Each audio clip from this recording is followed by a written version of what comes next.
160.000 abortos se hacen en Chile anualmente. Vamos a conversar con Sergio Laurenti, él es director de Amnistía Internacional, para debatir un poco de este tema que nuevamente salta al tapete y que me parece, estamos en el 2010, desde el año 91 están intentando generar proyectos de ley y no pasa nada, duermen en el Congreso. Sergio, ¿cómo estás? Hola Rocío, gracias por la invitación.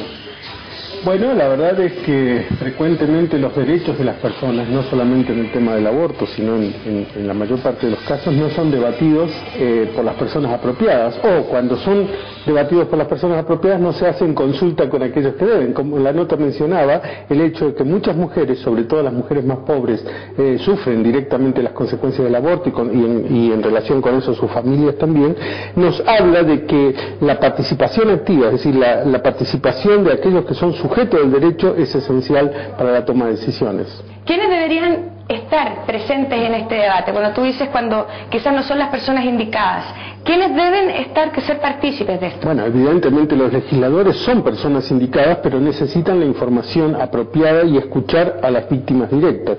Mujeres, la representación de mujeres, hay una cantidad de organizaciones no gubernamentales en el sector social, de mujeres organizadas, que tienen una posición muy específica sobre el tema. Evidentemente la profesión médica, las personas que tienen la obligación y se enfrentan todos los días con las consecuencias de abortos ilegales, abortos clandestinos, que tienen un impacto masivo en la salud de las mujeres. En general creo que debe ser sujeto a una discusión que no involucre solamente a aquellos que tienen una posición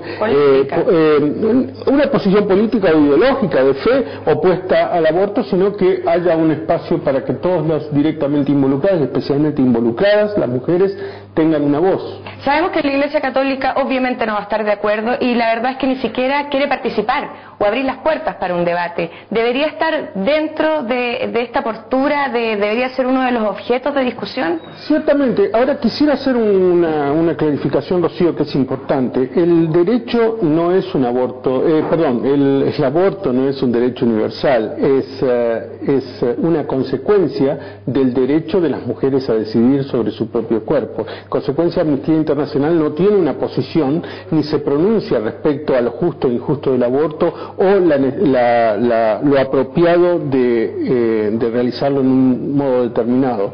Lo que estamos diciendo, y que es la parte que es sujeto de la discusión y del debate, es que hay 4 aspectos esenciales que necesitan ser debatidos y necesitan ser establecidos en la legislación, y es un poco lo que está pasando en la Argentina. El acceso informado, es decir, que las personas, sobre todo las mujeres, pero en general todas las personas, tengan acceso a una educación sexual amplia, comprensiva, que le haga entender las implicancias de los embarazos no deseados, el impacto que tienen los métodos de anticoncepción y en general los impactos de largo plazo que tienen para las mujeres y las familias las causas del aborto. Lo segundo es que el aborto no sea punible, es decir, que no sea sujeto de una acusación o de persecución la persona que, por las razones de ejercer su derecho a decidir, tenga que recurrir a esta práctica. El tercero es la importancia que tiene, y se señalaba en la nota, el acceso a servicios de calidad cuando una mujer ha sido expuesta, por las razones que sea, pero sobre todo por violaciones, porque es quizá más de peso. Exacto, o porque es una víctima de la pobreza, que es otra forma extrema de violación de derechos humanos, ha tenido que recurrir a un aborto clandestino y en consecuencia es estigmatizada e incluso puede ser denunciada y perseguida por esa causa. Sergio, ¿ahí te refieres cuando, por ejemplo, hay mujeres que llegan a centros hospitalarios y los médicos dicen, viene por causa de un aborto? Y no están dispuestos a darle la atención apropiada, y a consecuencia de esa falta de atención se produce un número muy significativo de muertes. Y finalmente, el acceso a aborto en los casos de terapéuticos, es decir, una necesidad médica, de violación o de incesto. Estos son tres elementos sustantivos que afectan a miles de mujeres aquí en Chile y en todo el mundo, y que, conectados con el impacto de la pobreza en la vida de las mujeres, tiene consecuencias que son inmedibles. Cuando hablamos de 160.000 mujeres muertas por aborto aquí, primero estamos diciendo que son abortos clandestinos. Sí, claro. Y segundo, no tenemos la estadística, pero hay un número muy significativo de esas mujeres, sino todas, que son mujeres pobres, porque quien tiene dinero y puede recurrir a los servicios profesionales no se sabe y probablemente no va a ser no va a tener como consecuencia la muerte. Es importante entender de que en el derecho internacional de los derechos humanos hay a veces una contradicción con las expectativas, las miradas filosóficas de las personas. Amnistía Internacional no toma posición sobre los valores ideológicos, religiosos, etcétera, de las personas que deciden a favor o en contra del aborto. Lo que está diciendo es que es obligación del legislador y es obligación de los estados proteger los derechos de las personas.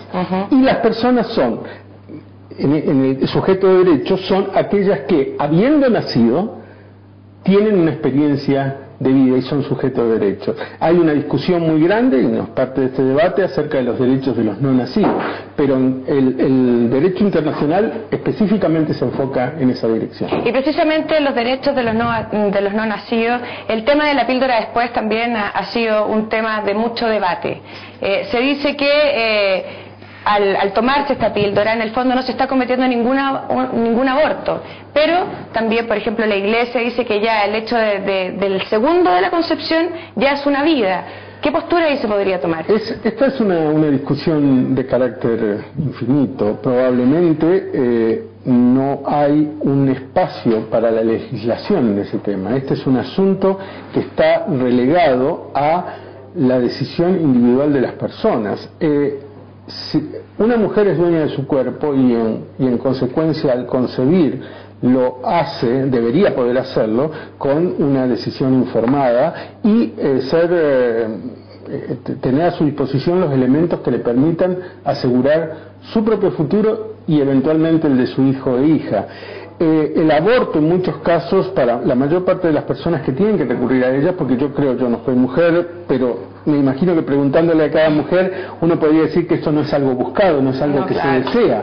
Es decir, difícilmente alguien dice que opta por esa medida si no está forzado por razones muy importantes.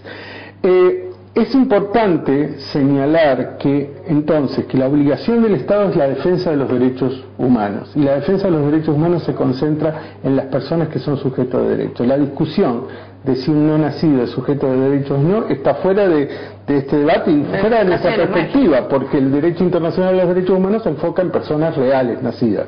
Exacto.